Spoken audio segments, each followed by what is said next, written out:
You know, we are right on the verge of what might be the most fundamental transformation our society has seen since the Industrial Revolution. And I'm not just talking about new gadgets or faster computers.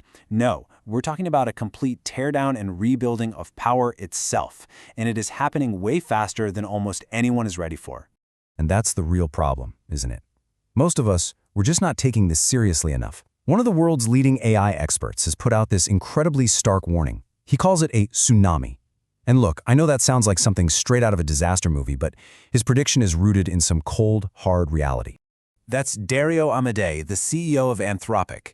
And what he's getting at here is this massive societal blind spot we all seem to have. We can literally see this giant wave of change building on the horizon, but we're busy explaining it away, telling ourselves it's just an illusion. And he's arguing that this denial is leaving us totally exposed for what's about to hit. So, just how big is this wave? Well, forecasts from major players like OpenAI and the University of Pennsylvania project that 80% of the current workforce could see their jobs completely transformed by AI. And get this, we're not talking about some far-off future. We're talking about the next 10 to 15 years. This isn't just about factory jobs anymore, it's coming for the core of what we call knowledge work. But here's the thing, the real threat, the core of this story, it goes so much deeper than just unemployment numbers. This is a fundamental shift in the very architecture of power in our society. This is really an investigation into who holds the leverage and who is about to be left with none at all. Okay, so to really get what's happening with this power shift, we have to look at a hidden vulnerability, a kind of Achilles heel that's been built right into the foundation of our modern world.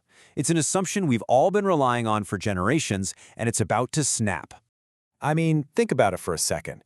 Everything, from Social Security and public health care to our schools and roads, our entire social safety net, it's pretty much all financed by one single thing. The whole system only works if one specific condition is met.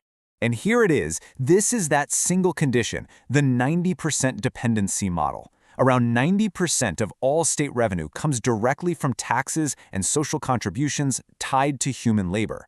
Our entire society is literally running on the assumption of mass employment. So this isn't just a part of the system, it is the system. So what's the breaking point? Well, experts predict that once structural unemployment, that's long-term, persistent joblessness, hits just 10 to 20%, our social systems will start to buckle. Think about it. The money coming in from labor taxes plummets, while at the exact same time, the costs for social support go through the roof. It's a fiscal death spiral. But you see, this financial collapse, it's just a symptom. The underlying disease is a radical, fundamental shift in power, away from labor. So now, we're going to dig into the mechanism that is actively breaking a social contract that's been in place for over 200 years. To really understand what we're losing, we have to be clear about what we had. For the entire modern industrial era, what was the one tool, that one final threat, that ordinary working people could use to sit at the negotiating table with the owners of capital?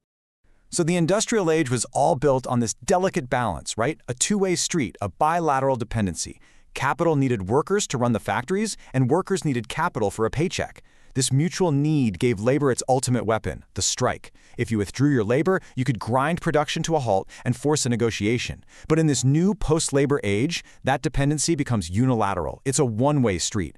Labor still needs capital to survive, but capital, now armed with AI and robotics, simply doesn't need labor anymore. In this world, a strike becomes a completely empty threat.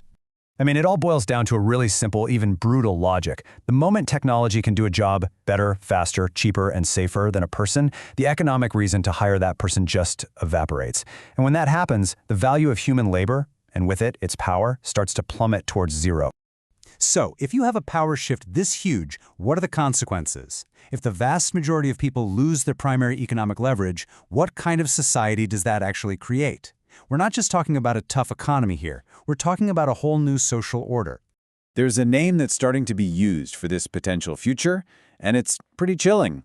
It's called Technofeudalism, and it basically describes a world where a tiny elite owns the AI and the robots that do all the work, and almost everyone else becomes economically irrelevant, dependent on some kind of basic provision from the state, with no real power and no real path to move up.